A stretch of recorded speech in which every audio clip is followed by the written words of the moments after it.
Friends, welcome back to Mansi study channel. दोस्तों, आज है 28 अक्टूबर 2024 और 28 अक्टूबर 2024 से रिलेटेड करंट अफेयर्स के जितने भी क्वेश्चन बन सकते हैं आज की क्लास में सारे क्वेश्चन को कवर करेंगे और हर क्वेश्चन से रिलेटेड इंपॉर्टेंट पॉइंट भी मैं आपको बताऊंगी। तो आप लोग पूरा क्लास बहुत ध्यान से देखिएगा। और दोस्तों, ये क्लास आपकी मॉर्निंग सुबह 7 AM पे डेली लाइव आती है। आप सभी लोग सुबह 7 बजे इस क्लास के लिए तैयार रहा करिए। इससे आपकी तैयारी करंट अफेयर्स में बेहतर होने वाली है और आगे आने वाली सभी एग्जाम में आप लोग करंट अफेयर्स से रिलेटेड जितने भी टाइप के क्वेश्चन एग्जाम हॉल में पूछे जाते हैं आप उन सभी टाइप के क्वेश्चन का आंसर बहुत इजीली दे पाएंगे। तो चलिए आगे बढ़ते हैं और आज का पहला क्वेश्चन देखते हैं। आज का पहला क्वेश्चन लिखा है, पाम कौर को हांगकांग और संघाई बैंकिंग कॉरपोरेशन की पहली महिला मुख्य वित्तीय अधिकारी नियुक्त किया गया है। HSBC बैंक की टैगलाइन क्या है? Palm Kaur was appointed the first female chief financial officer of the Hong Kong and Shanghai Banking Corporation (HSBC). What is the tagline of the HSBC Bank? First option है win the future, second option है live richly, third option है your perfect banking partner, fourth option है the world local bank.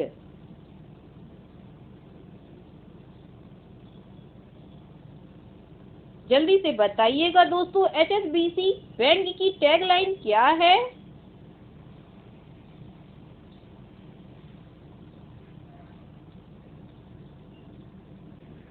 इस question का जो right answer हो जाएगा friends, वह है हमारा option number D, the world local bank.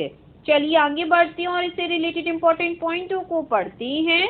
British बहुराष्ट्रीय बैंक हांगकांग और संघाई बैंकिंग कॉरपोरेशन ने पाम कौर को अपनी पहली महिला मुख्य वित्तीय अधिकारी नियुक्त करके इतिहास रच दिया। वह जोसेफ एल हेनरी का स्थान लेंगी, जिन्हें HSBC का मुख्य कार्यकारी अधिकारी CEO नियुक्त किया गया है। भारत में जन्मी 60 वर्षीय ब्रिटिश नागरिक पाम कौर वैश्विक बैंकिंग प्रणाली में शीर्ष पदों पर आसीन महिलाओं की बढ़ती सूची में शामिल हो गई हैं। वह मॉर्गन स्टैनली की CFO शेरोन यसाया, JP मॉर्गन की मैरी एल्डोस, मैरियन लेक और जेनिफर पीएस जग के साथ साथ सिटी की मुख्य कार्यकारी अधिकारी जेन फ्रेजर की श्रेणी में शामिल हो गई हैं। ठीक है दोस्तों, चलिए आगे बढ़ते हैं, नेक्स्ट क्वेश्चन देखते हैं। नेक्स्ट क्वेश्चन लिखा है फ्रेंड्स, किसने भारतीय नंबर को कॉलर ID के रूप में प्रदर्शित करने वाले स्पैम अंतर्राष्ट्रीय कॉल का पता लगाने और ब्लॉक करने के लिए अंतर्राष्ट्रीय incoming spoofed calls prevention system launch किया है? Who has launched the international incoming spoof calls prevention system to detect and block spam international calls that display Indian numbers as the caller ID? First option है Amit Shah, second option है Jitendra Singh, third option है Jyotiraditya M Scindia, fourth option है S Jaishankar.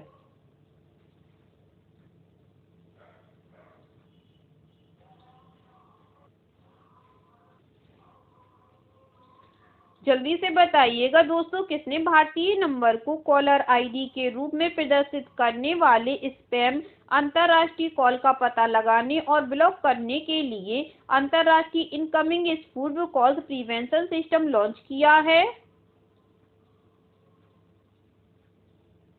इस question का जो right answer हो जाएगा friend, वह है हमारा option number C, Jyotiraditya M Scindia. चलिए इससे रिलेटेड इंपॉर्टेंट पॉइंटों को पढ़ते हैं। केंद्रीय संचार मंत्री ज्योतिरादित्य सिंधिया ने दूरसंचार विभाग की अंतर्राष्ट्रीय इनकमिंग स्पूफ कॉल रोकथाम प्रणाली का शुभारंभ किया है, जो भारतीय नंबर को कॉलर ID के रूप में प्रदर्शित करने वाली स्पैम अंतर्राष्ट्रीय कॉलों का पता लगाकर उन्हें ब्लॉक कर सकती है।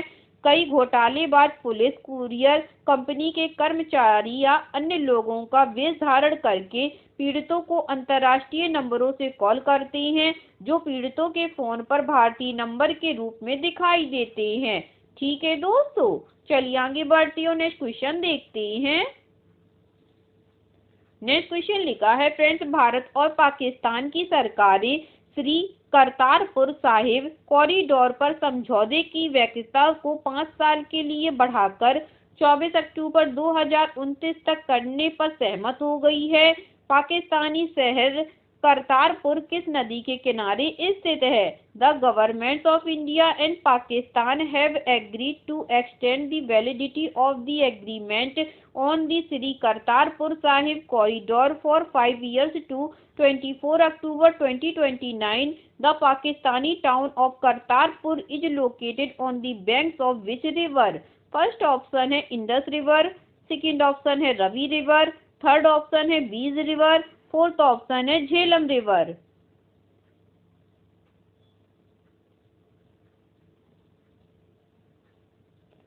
जल्दी से बताइएगा दोस्तों, पाकिस्तानी शहर करतारपुर किस नदी के किनारे स्थित है? इस क्वेश्चन का जो राइट आंसर हो जाएगा फ्रेंड्स, वह है हमारा option number B, Ravi river के। चलिए इससे रिलेटेड इंपॉर्टेंट पॉइंटों को पढ़ते हैं।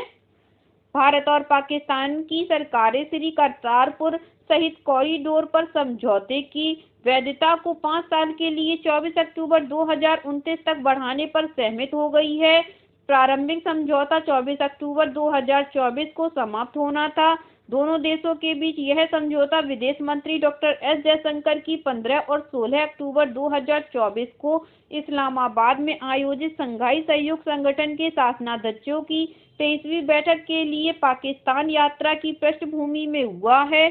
यह 2015 में विदेश मंत्री सुषमा स्वराज की इस्लामाबाद में हार्ट ऑफ एशिया सम्मेलन में भाग लेने के लिए पाकिस्तान यात्रा के बाद दोनों देशों के विदेश मंत्रियों के बीच पहली सीधी बातचीत थी। ठीक है दोस्तों, चलिए आगे बढ़ते हैं, नेक्स्ट क्वेश्चन देखते हैं। नेक्स्ट क्वेश्चन लिखा है फ्रेंड्स, अक्टूबर 2024 में national education society for tribal students निक आंध्र प्रदेश, गुजरात, कर्नाटक, मध्य प्रदेश, उड़ीसा, तेलंगाना और त्रिपुरा में फैले 50 एकलव्य मॉडल आवासीय विद्यालयों में अमेजन फ्यूचर इंजीनियर प्रोग्राम के कौन से चरण का शुभारंभ किया है? इन अक्टूबर 2024 national education society for tribal students launched the which phase of the Amazon Future Engineer Program in 50 Eklavya model residential schools spread across Andhra Pradesh, Gujarat, Karnataka, Madhya Pradesh, Orissa, Telangana and Tripura. First option है फर्स्ट, सेकेंड ऑप्शन है सेकेंड, थर्ड ऑप्शन है third, fourth option है fourth.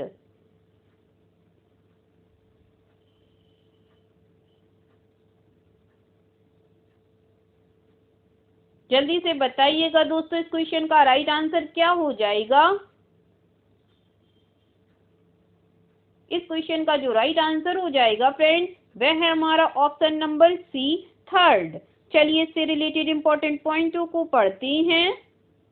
राष्ट्रीय जनजातीय छात्र शिक्षा society ने आंध्र प्रदेश, गुजरात, कर्नाटक, मध्य प्रदेश, उड़ीसा, तेलंगाना और त्रिपुरा में फैले 50 एकलव्य मॉडल आवासीय विद्यालयों में अमेजन फ्यूचर इंजीनियर प्रोग्राम के तीसरे चरण का शुभारंभ किया है। तीसरे चरण में ब्लॉकचेन, कृत्रिम बुद्धिमत्ता, कोडिंग, ब्लॉक प्रोग्रामिंग और एआई सत्रों पर अभिमुखीकरण शामिल होगा।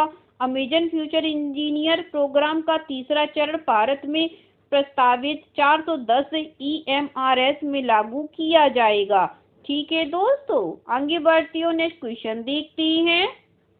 नेक्स्ट क्वेश्चन लिखा है फ्रेंड्स, निम्नलिखित में से किसने अक्टूबर 2024 में आवास फाइनेंसर्स लिमिटेड AFL के प्रस्तावित अधिग्रहण के लिए एक्विलो हाउस प्राइवेट लिमिटेड AHPL को मंजूरी दे दी है?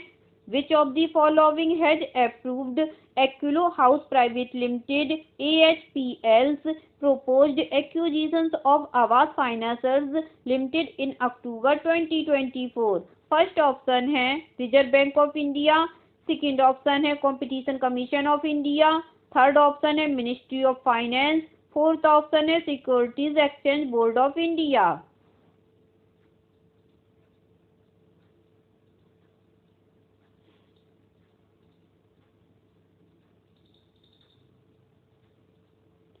जल्दी से बताइएगा दोस्तों, निम्नलिखित में से किसने अक्टूबर 2024 में आवास फाइनेंसर्स लिमिटेड के प्रस्तावित अधिग्रहण के लिए एक्विलो हाउस प्राइवेट लिमिटेड को मंजूरी दे दी है? इस क्वेश्चन का जो राइट आंसर हो जाएगा फ्रेंड्स, वह है हमारा option number B, competition commission of India. चलिए इससे रिलेटेड इंपॉर्टेंट पॉइंट पढ़ते हैं। भारतीय प्रतिस्पर्धा आयोग ने एक्विलो हाउस प्राइवेट लिमिटेड द्वारा आवास फाइनेंसर्स लिमिटेड के प्रस्तावित अधिग्रहण को मंजूरी दे दी है। आवास फाइनेंसर्स लिमिटेड एक नवगठित इकाई है जो पूर्णतः और अप्रत्यक्ष रूप से प्रासंगिक सीवीसी फंड के पास है, जो सीवीसी नेटवर्क के सदस्यों द्वारा प्रबंधित और या सलाह दिए जाने वाले कुछ निवेश फंड या साधन हैं। सीवीसी नेटवर्क या सीवीसी ग्रुप एक वैश्विक वैकल्पिक निवेश प्रबंधक है जो निजी इक्विटी, क्रेडिट, सेकेंडरी और बुनियादी ढांचे पर केंद्रित है, जिसमें सीवीसी कैपिटल पार्टनर्स पीएलसी और समय समय पर इसकी प्रत्येक सहायक कंपनियां शामिल हैं। ठीक है दोस्तों, चलिए आगे बढ़ती हूँ, नेक्स्ट क्वेश्चन देखते हैं। नेक्स्ट क्वेश्चन लिखा है फ्रेंड्स, किस कंपनी ने हाल ही में अपना नया लोगो लॉन्च किया है और पूरे भारत में सुरक्षित, सस्ती और विश्वसनीय कनेक्टिविटी पर ध्यान केंद्रित करते हुए 7 डिजिटल सेवाएं शुरू की हैं? Which company has recently launched its new logo and introduced 7 digital services focusing on secure, affordable and reliable connectivity across India? First option है एयरटेल, सेकंड ऑप्शन है रिलायंस जियो, थर्ड ऑप्शन है बीएसएनएल, फोर्थ ऑप्शन है VI.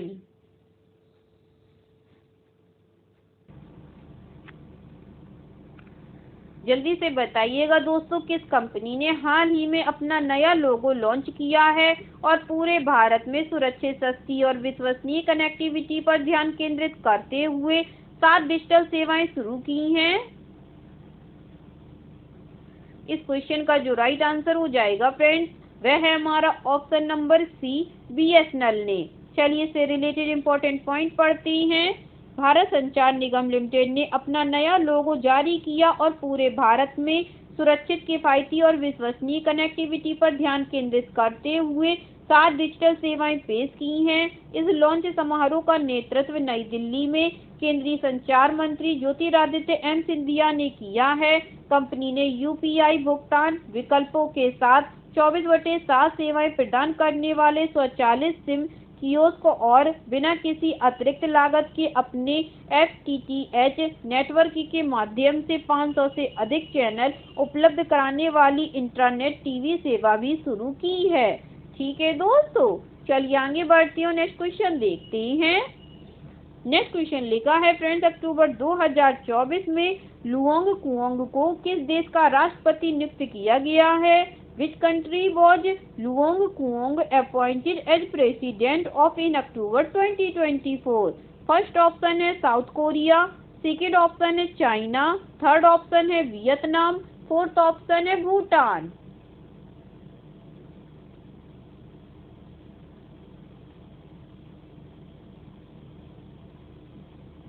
बताइएगा दोस्तों, अक्टूबर 2024 में Luong Cuong को किस देश का राष्ट्रपति नियुक्त किया गया है?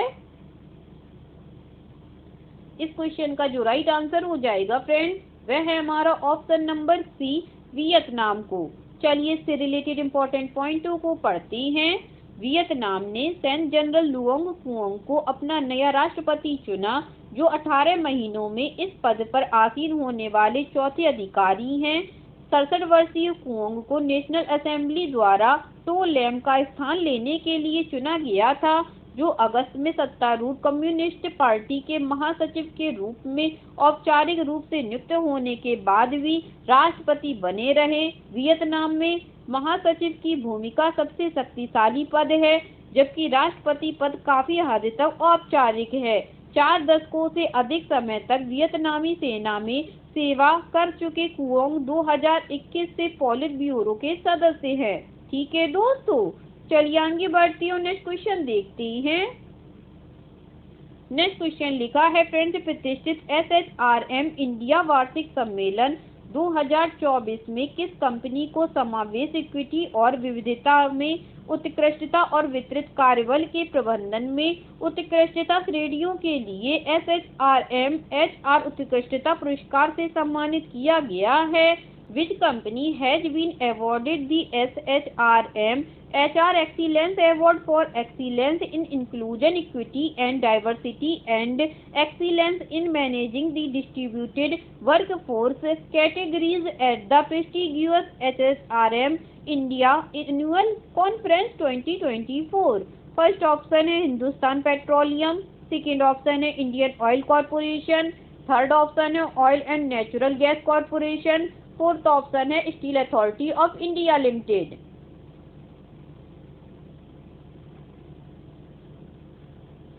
जल्दी से बताइएगा दोस्तों इस क्वेश्चन का राइट आंसर क्या हो जाएगा। इस क्वेश्चन का जो राइट आंसर हो जाएगा फ्रेंड वह है हमारा option number D, steel authority of India limited. चलिए इससे रिलेटेड इंपॉर्टेंट पॉइंट पढ़ते हैं। Steel authority of India limited को नई दिल्ली में आयोजित SHRM इंडिया वार्षिक सम्मेलन 2024 में प्रतिष्ठित पुरस्कारों से सम्मानित किया गया है। सेल को दो प्रमुख श्रेणियों में मान्यता प्राप्त हुई, समावेश, समानता और विविधता में उत्कृष्टता तथा वितरित कार्यबल के प्रबंधन में उत्कृष्टता। ये सम्मान सेल की नवोन्मेषी और अग्रगामी मानव संसाधन प्रथाओं के प्रति प्रतिबद्धता को रेखांकित करते हैं, जिन्हें देश भर में इसके विभिन्न संयंत्रों और इकाइयों में क्रियान्वित किया जा रहा है। ये पुरस्कार एक समावेशी वातावरण को बढ़ावा देने के लिए सेल के समर्पण को उजागर करते हैं, जहां समानता और विविधता पनपती है तथा इसके कार्यबल का समग्र विकास सुनिश्चित होता है। ठीक है दोस्तों, चलिए आगे बढ़ते हैं, नेक्स्ट क्वेश्चन देखते हैं। नेक्स्ट क्वेश्चन लिखा है फ्रेंड्स, अंतर्राष्ट्रीय मुद्रा कोष ने वित्त वर्ष 2025 और वित्त वर्ष 2026 के लिए भारत के लिए अपने विकास पूर्वानुमान को क्रमशः कितने प्रतिशत और कितने प्रतिशत पर अपरिवर्तित रखा है? The International Monetary Fund IMF kept its growth forecast for India unchanged at % for FY 2025 and FY 2026 respectively. First option है 7% और 6.5%, सेकेंड ऑप्शन है 6.5% और 7%, थर्ड ऑप्शन है 7% और 7.5%, फोर्थ ऑप्शन है 7.5% और 6.5%।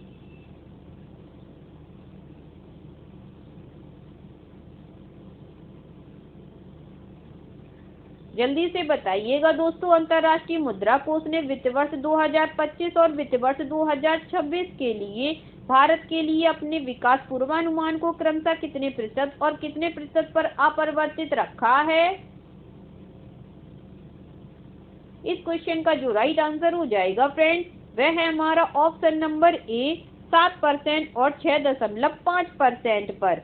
चलिए इससे रिलेटेड इंपॉर्टेंट पॉइंट पढ़ते हैं। अंतर्राष्ट्रीय मुद्रा कोष ने भारत के लिए अपने विकास पूर्वानुमान को वित्त वर्ष 2025 और वित्त वर्ष 2026 के लिए क्रमशः 7% और 6.5% पर अपरिवर्तित रखा।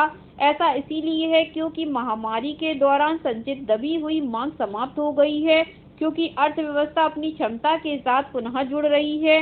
इस महीने की शुरुआत में भारतीय रिजर्व बैंक ने अपनी नवीनतम मौद्रिक नीति समिति की समीक्षा में चालू वित्त वर्ष के लिए अपने विकास अनुमान को 7.2% पर अपरिवर्तित रखा है।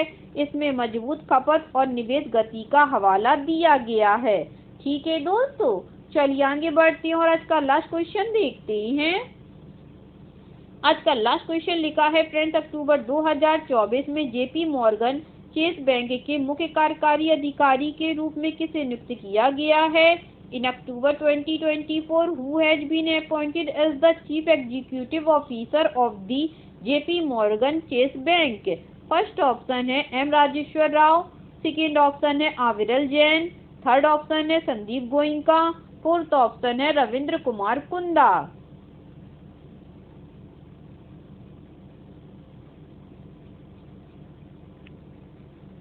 बताइएगा दोस्तों, अक्टूबर 2024 में जेपी मॉर्गन चेस बैंक के मुख्य कार्यकारी अधिकारी के रूप में किसे नियुक्त किया गया है?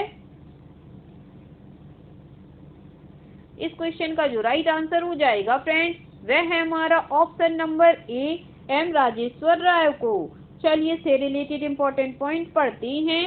भारत के केंद्रीय बैंक ने JP Morgan Chase and company की स्थानीय बैंकिंग इकाई के मुख्य कार्यकारी अधिकारी के रूप में प्रणव चावड़ा की 3 वर्ष की अवधि के लिए नियुक्ति को मंजूरी दे दी है। वाणिज्यिक बैंकिंग के प्रमुख चावड़ा अपनी वर्तमान जिम्मेदारी का विस्तार करते हुए कॉर्पोरेट बैंकिंग इकाई के प्रमुख बनेंगे।